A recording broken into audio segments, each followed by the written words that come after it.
High বন্ধুরা, তোমরা কেমন আছো? আশা করি ভালো আছো। আমি অনেক অনেক ভালো আছি। আজকে প্রায় 2 কেজি ওজনের রুই মাছের একটি রেসিপি শেয়ার করব তোমাদের সাথে। তো তোমরা দেখতে থাকো বন্ধুরা। দেখতেই পাচ্ছ মাছটা কত বড়। সেজন্য আমি এত বড় মাছ তো কাটতে পারি না, সেজন্য মা কেটে দিচ্ছে সুন্দর করে। মারও একটু একটু সমস্যা হচ্ছিল মাছটা কাটতে গিয়ে। মাছটা অনেকটাই বড়, কোন দিকে ধরবে না কাটবে সেটাই বুঝতে পারছিল না, কিন্তু কিছু করার নেই। বাজার থেকে মাছ কিনে আনার সময় মাছটা কেটে আনা হয়নি। সমস্যা হলেও কিছু করার নেই, কাটতে তো হবেই, রান্না করতে হবে। সেজন্য মারে বললাম কেটে ফেলো আস্তে আস্তে।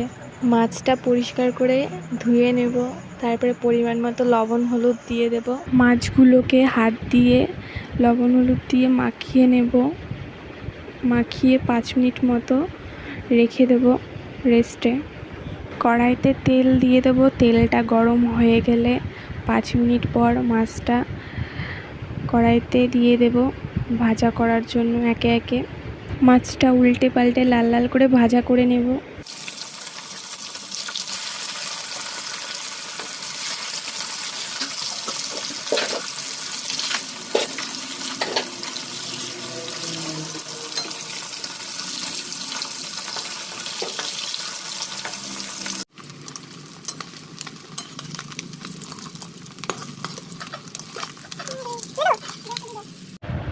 মাছ ভাজা হয়ে গেছে। এখানে অল্প কিছু মাছ নিয়েছি মাছের ঝোল করার জন্য। মাছটা রান্না করতে যা যা সরঞ্জাম লাগবে সব কিছু নিয়ে নিয়েছি, পরিষ্কার করে কেটে ধুয়ে নেব।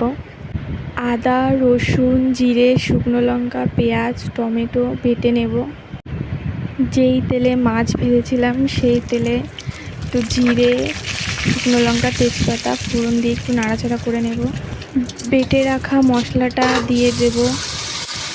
মশলাটা একটু নাড়াচাড়া করে নেব।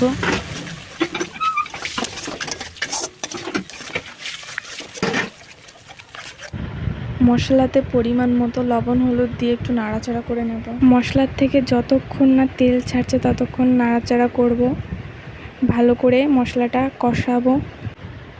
মশলা থেকে তেল ছাড়া শুরু হয়ে গেছে, ভালো করে একটু নাড়াচাড়া করে কষিয়ে নেব ভালো করে। মশলাটা কষানো হয়ে গেছে, পরিমাণ মতো জল দিয়ে একটু নাড়াচাড়া করে রেখে দেব।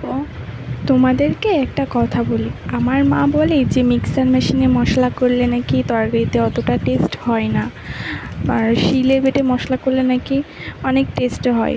আমার কাছে তো দুটোই সমান লাগে। তো জানি না মা শিলে বেটেই মশলা করতে বলে কেন, তো যাক বাদ দাও ওই সব কথা। তো ঝোলটা একটু ফুটে গেলে গরম মশলা দিয়ে একটু নাড়াচাড়া করে কিছুক্ষণ পর একে একে মাছগুলো দিয়ে দেবো ঝোলে। দিয়ে হালকা একটু নাড়াচাড়া করে মাছগুলো ঝোলে ডুবিয়ে দিয়ে একটু ফুটে গেলেই তারপরে ধনেপাতা উপর দিয়ে ছড়িয়ে দেব। রুই মাছের ঝোল এইভাবে বানালে দারুণ টেস্টি হয়, আর খেতে তো অসাধারণ হয়। তো তোমরাও বাড়িতে ট্রাই করে অবশ্যই জানিও কমেন্ট সেকশানে।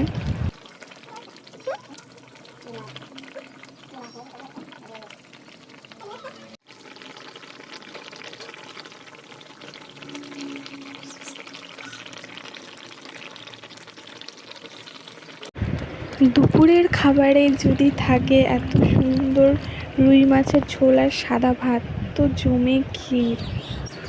ভিডিওটি ভালো লাগলে একটি লাইক, আর নতুন নতুন ভিডিও পাওয়ার জন্য চ্যানেলটাকে সাবস্ক্রাইব করে রাখবেন।